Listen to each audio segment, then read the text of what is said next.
तुम्ही जर लक्ष नाही दिलं ना तर हातात केळच येणार.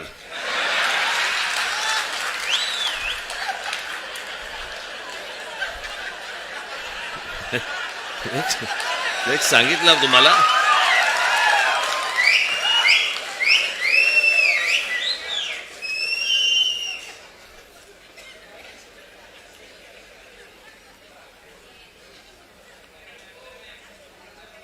हे आपण गेले अनेक वर्ष आपण ही ओरडून ओरडून सांगतोय. मी मागे पण आता आपलं ज्याला शिबिर झालं त्यावेळेला पण मी म्हटलं, लोक आपल्याला सांगतायत की राज ठाकरेंच्या सभांना गर्दी होते पण मतांमध्ये ते येत नाही. कारण हे जे गेल्या 10-12 वर्षात जे सुरू झालंय, लोक आपल्याला मतदान करतायत,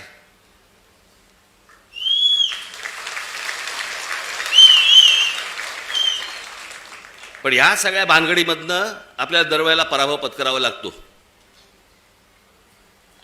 अनेकांना वाटेल की बाबा मी काहीतरी कारण देतोय. कारण काय द्यायची? अख्खा देश बोंबलतोय.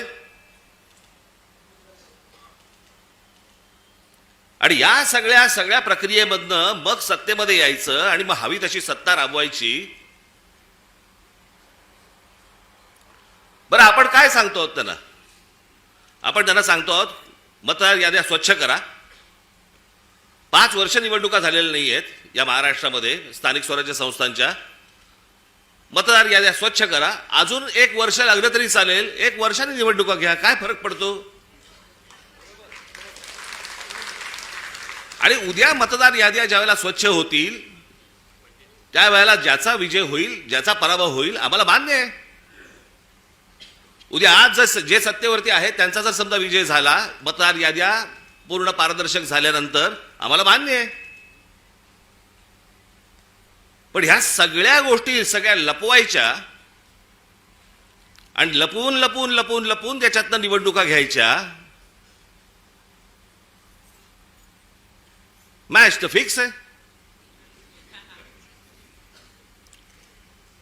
भाई. ज्या वेळेला मॅच फिक्सिंग आपल्या क्रिकेटमध्ये ज्यावेळेला झालं त्यावेळेला अझरुद्दीन पासून सगळ्या लोकांना त्यावेळेला काढून टाकलं होतं. जडेजापासून काढलं होतं ना. इथे कोणालाच काढत नाहीत.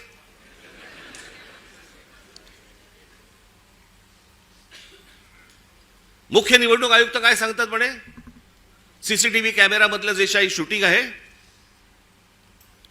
ते म्हणे प्रायव्हेट आहे. प्रायव्हेट काय काय काय त्यांनी शब्द वापरला? हा, त्याची प्रायव्हसी कसली आली?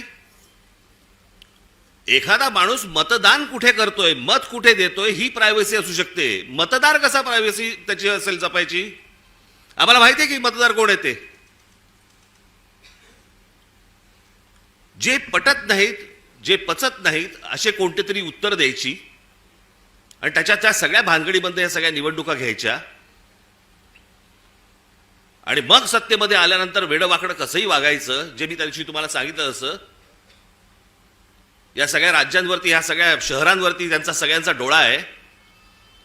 बाकीचे सगळे तर गेलेच आहेत घरंगळत. आजची बातमी, आजची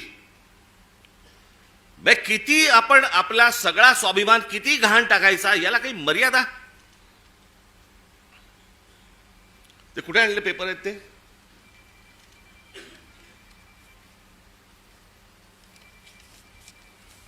म्हणजे हा मनात ह्यांचा विचार येतो कसा?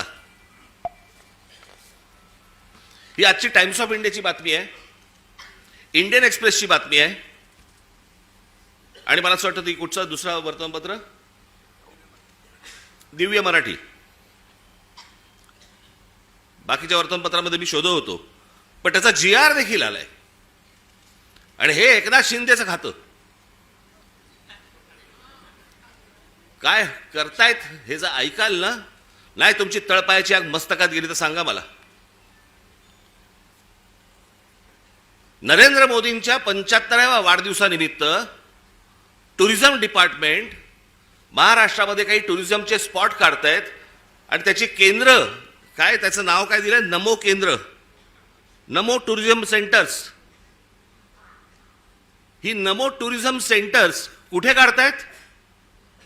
शिवनेरीवर, रायगडावर, राजगडावर. जिथे फक्त आमच्या महाराजांचं नाव असलं पाहिजे, इथे टुरिझमचे आता सेंटर्स काढायला निघालेत. मी आत्ता सांगतोय, सत्ता असो नसो, वर नाही, खाली नाही, आजूबाजूला नाही, कुठेही नाही,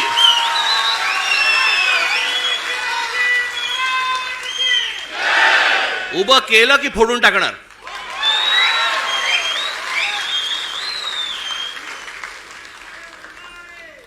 मला स्वतःला मुख्यमंत्री करा म्हणून किती लाचारी करायची. बरं, हे वरती पंतप्रधान देखील माहिती नसेल की खाली काय चाटुगिरी चालू आहे. इथपर्यंत हे कशात नाही येतं. ही सत्ता डोक्यात गेली ना की आम्ही वाटेल ते करू. शिवाजी महाराजांचे गडकिल्ले असू देत, तर काही असू देत, मला मुख्यमंत्रीपद मिळालं पाहिजे, मला सत्ता मिळाली पाहिजे, मला जे समोर दिसेल ते मला मिळालं पाहिजे. याच्यासाठी ज्यांना ज्यांना काही मला खुश करता येईल ते मला खुश करावं लागेल. मुंबईमधल्या जागा द्यायच्या आहेत, अडाणीला देऊन टाका, तो बोट ठेवेल तिकडे जागा देत आहेत.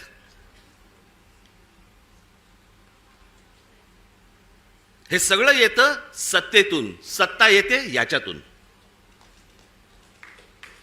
म्हणून तुम्हाला बारीक लक्ष ठेवायला लागणार आहे. आणि याच्यासाठी म्हणून तो आपला उद्याचा 1 तारखेचा आपण मोर्चा काढतो आहोत. दणदणीत मोर्चा झाला पाहिजे. दिल्लीपर्यंत कळलं पाहिजे महाराष्ट्रामध्ये काय आग पेटली आहे ती.